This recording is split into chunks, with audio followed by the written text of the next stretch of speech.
Hello, welcome to Bowling Tech News. My name's James, and we have an interesting topic today. And this topic is about the bowling world's consolidation. And we're going to be getting deep into this and discussing some of my thoughts on this and how this could affect bowling in the future. In September, Bowlero announced that they had purchased the PBA, and there were a few things that I kind of thought of when I saw this, but of course in life we're all kind of busy and we just don't have time to think through these events to try to figure out what it really means and what are the possible impacts. Immediately before that, we saw a few announcements of some things that were happening where previous places that had received PBA events had been moved around, and some retained them and some didn't, and a lot of this Bowlero had began to really start pushing their lanes. I wouldn't say pushing, more or less using their lanes for the PBA more and more. You saw the PBA going toward this, and this was most likely at the end of the part of the negotiations between the PBA and Bowlero. I'm not saying this is a good thing. I'm not saying this is a bad thing. I'm saying that there are possible impacts later on. Bowlero is a large bowling company, as you know. They have many houses throughout the country and even the world, for that matter. They're a very large corporation, and they bought the PBA because the PBA had gone from what it once was to a for-profit, and it had been transferred over to the for-profit, and that had been done, and that had been a kind of a good thing for the PBA, and the PBA could raise more money for events and bigger payouts for the bowlers that bowl in those, and could kind of help usher in these types of things. Other organizations like the NFL and such have done this in Major League Baseball, Major League Soccer. All of these are corporations. They're not non-profits. They're actual for-profit corporations. So that wasn't a big impact. The impact that I foresee in the future is that more and more PBA events will be only bowled at Bowlero sites, and then that kind of makes me feel a little uncomfortable if this happens. Now, that doesn't mean that Bowlero is going to go, we're only going to bowl at Bowlero sites. It just means that there's a higher probability of that happening now that Bowlero actually owns the PBA. Take 2,465,000. When speaking about the acquisition,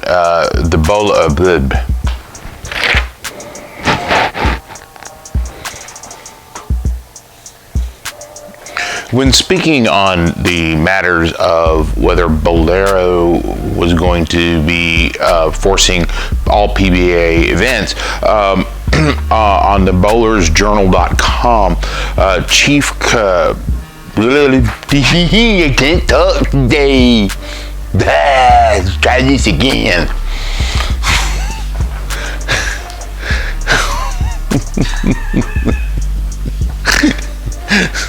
My wife laughing at me. When speaking about the Bowlero acquisition of the PBA, to Bowler's Journal, Bowlero's chief customer officer, Coley Edison, said, "We're not going to move all of our tour events to Bowlero centers. That is not our plan." However, what is unclear in that statement to me is if that applies to all the brands Bowlero owns, which includes Bowlero, Brunswick Zone, AMF, and Bowlmore Lanes. It is highly unclear about what that means and how long these contracts that the PBA had signed previously to host these events is going to continue on with.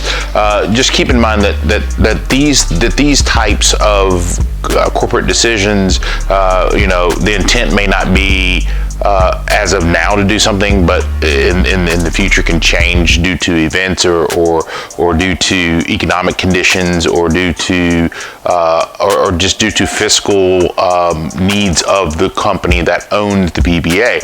So we just kind of need to really keep an eye on that and keep an eye on what this means. Would love to have gone to, like, going up and watching, going up to Maine and watching that in Maine would have been just fabulous. And you see, and that puts into question how long those events are going to remain there.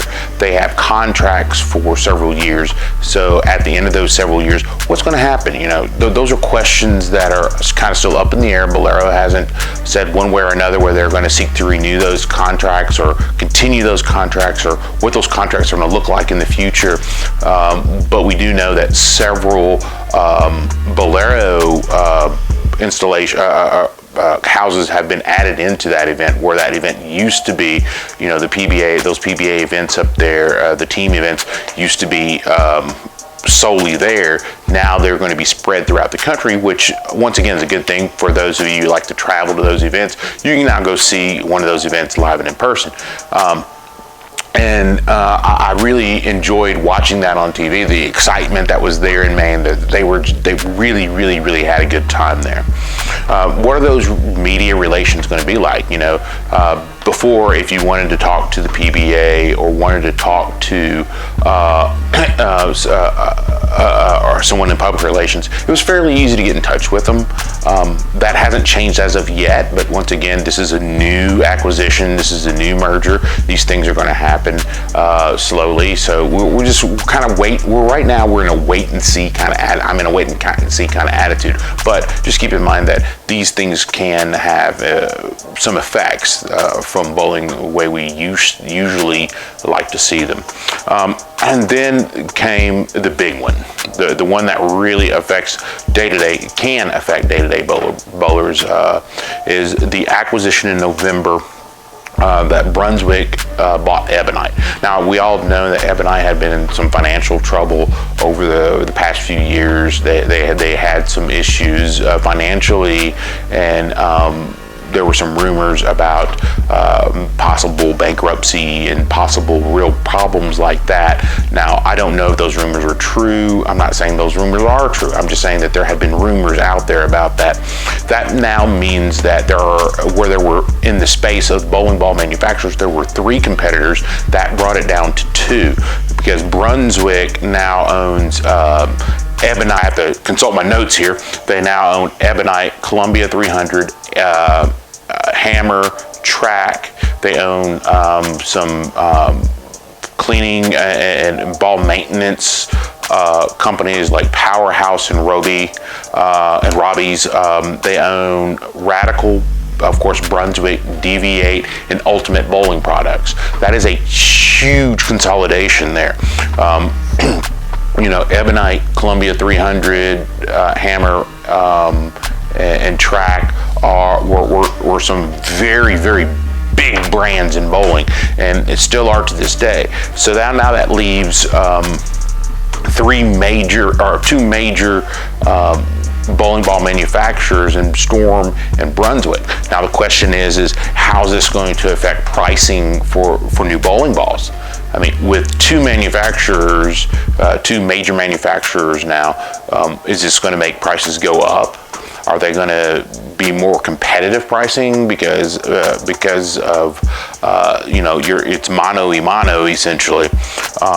You have some minor bowling ball manufacturers out there. One of them I can think off the top of my head is California Bowling, and I believe their brands are Lane Master product lines. They're coming up. A lot of people are starting to bowl with those. They're approved by USBC, but as of now, I don't believe that they're approved by PBA, so I don't think you're going to see them on the PBA tour. But a lot of people like those balls. So with 2 manufacturers, basically 2 large manufacturers, battling it out in Storm and Brunswick, along with all of their different product lines, because there's several different product lines in both. What's that going to do?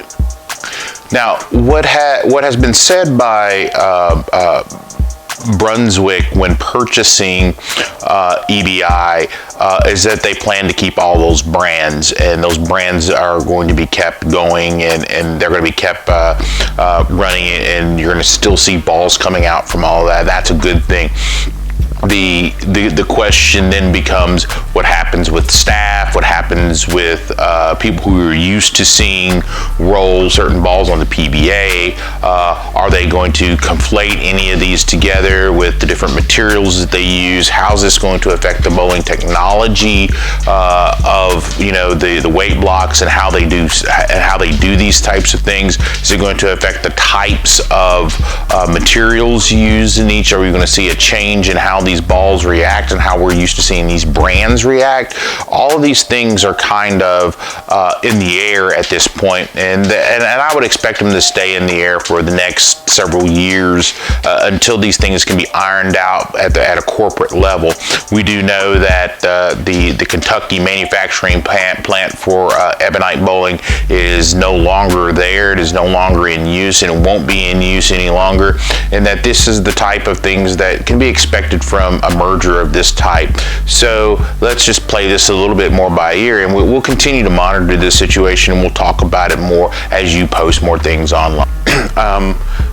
Generally speaking, it is not one of those things where less competition is better for consumers in a general sense. But we don't know what's going to happen over the next few years, how each one of these companies is going to continue their product lines. Are we going to see large increases in pricing? Are we going to see different product lines spring up from both of these companies? Are we going to see a large resurgence in competitors from outside of the major two, like a California Bowling and Lane Masters? Is that going to happen? Well, I don't have a crystal ball, so that's not something I can give you straight up on hand right now. I don't have a crystal ball that I can sit there and go, this is what's going to happen. But in general, the more you have of the more competitors you have, the better prices you're going to have. The more technology that can be thrown into a ball, can be thrown into making equipment, different types of equipment. More chances that are out there. But really, it's one of those things where I'm a little concerned about bowling. I'm a little concerned about the state of bowling over the next few years and how this is going to actually play out with so few competitors.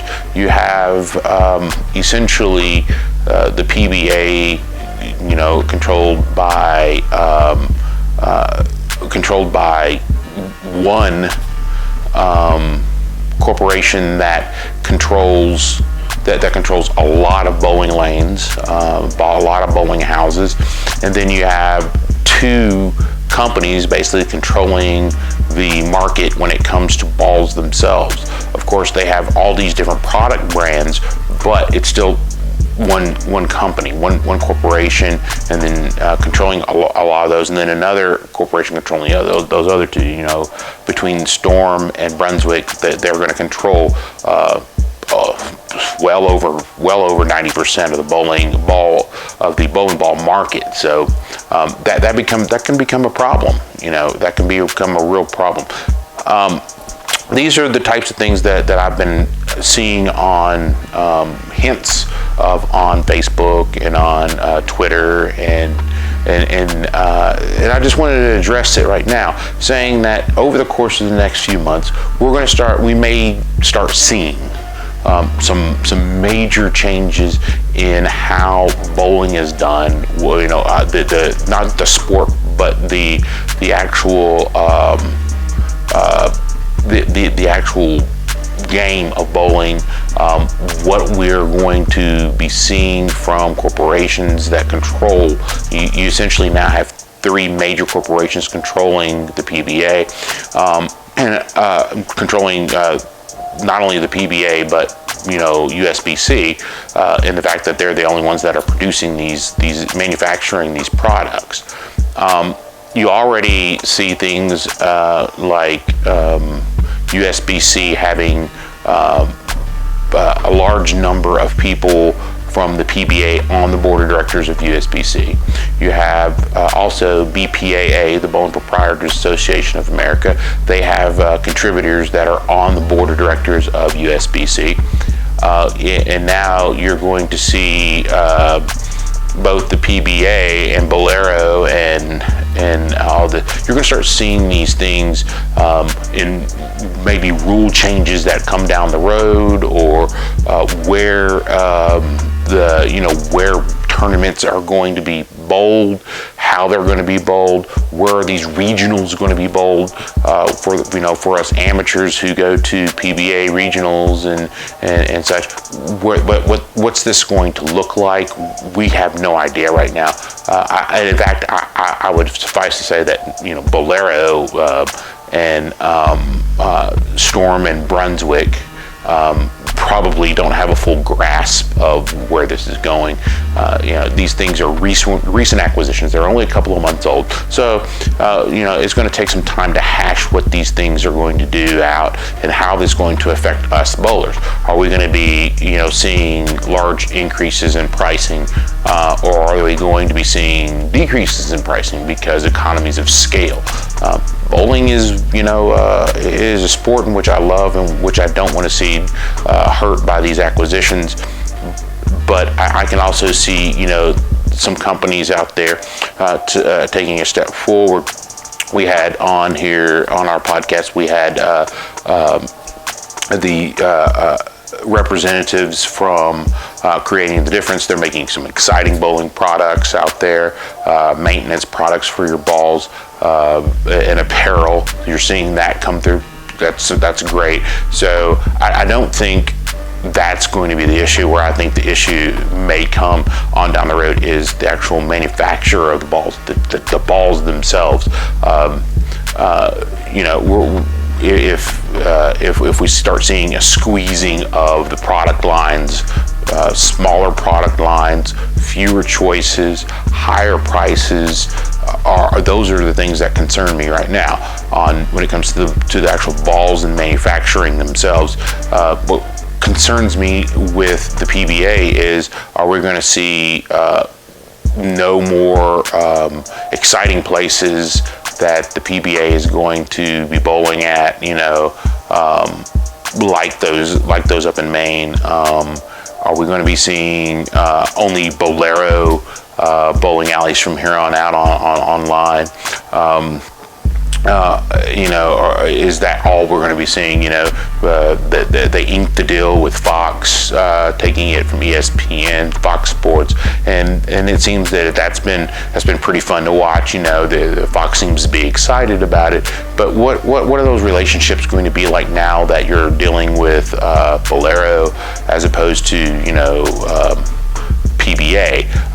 Is the PBA going to remain kind of separate from Bowlero, or is it going to be integrated in? And those are things that still haven't been answered, and I don't think we're anywhere near seeing an answer to those. But those are just some concerns in which we have or should be having right now. Those are concerns in which I think that every one of us should be really thinking about, and how this is going to play out over the next year and a half, 2 years, as things settle down. Are we going to start seeing a strengthening of bowling, because now we have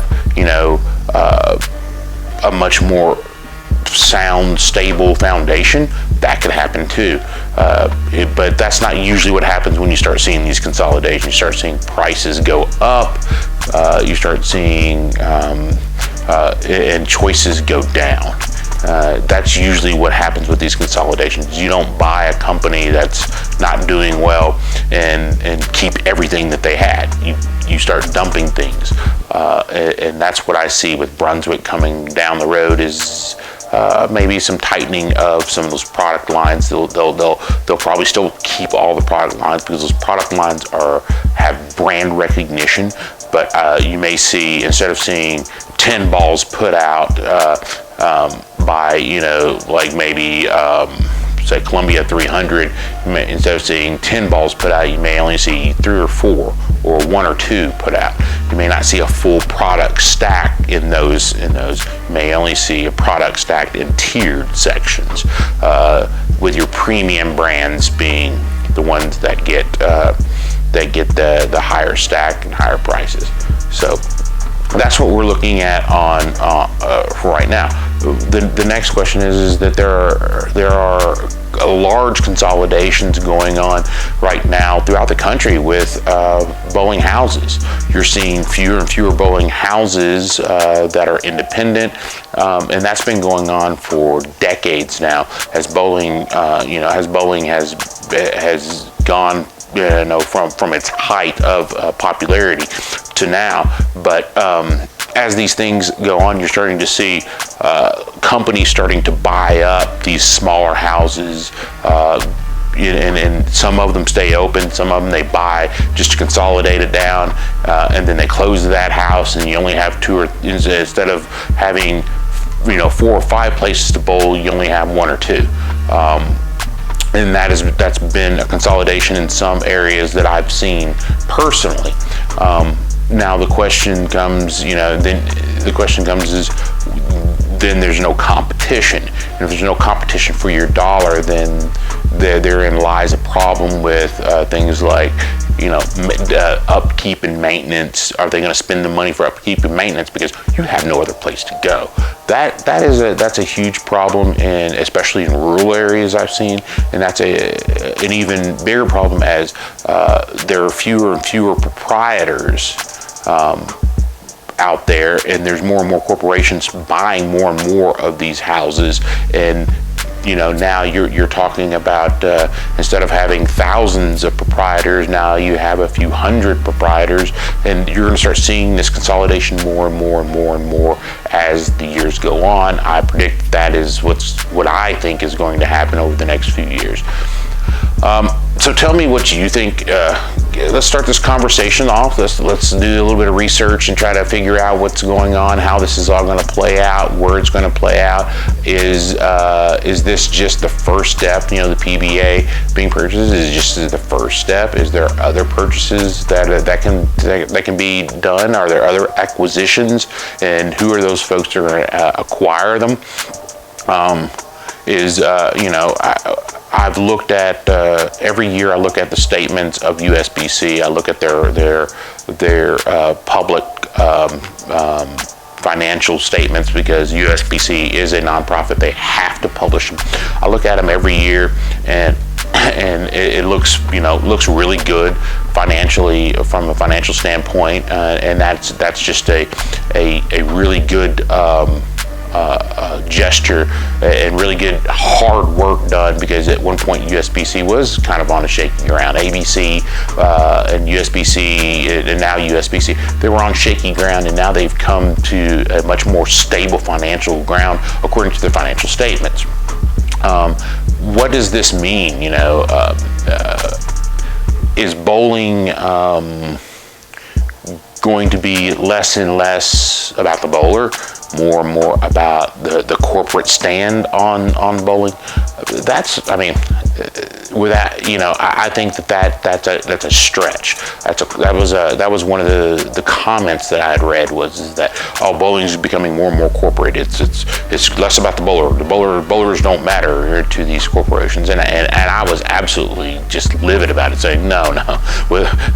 All these companies realize that without us, they're not going to make any money. It's just impossible for them to make money without us. But we have to start paying attention to these acquisitions and how it's going to affect us as a bowler day to day. And are we going to have less competition, meaning higher prices, or are we going to have a more stable foundation. That's yet to be seen, and we need to do some research on it. So hit me up on this at the down below, and tell me what you think is going to happen, how you think it's going to happen, and when. And maybe we'll make another video about this. If you have any more questions or comments, please feel free to post them, and we will get back to you as soon as we see them, and we'll talk about this a little bit more. Like I said, I don't have a crystal ball. I don't know what's going to happen. If you like this video, give me a thumbs up, like it down there below. And if you want to subscribe to this channel, subscribe to this channel. My name is James, and this has been Bowling Tech News.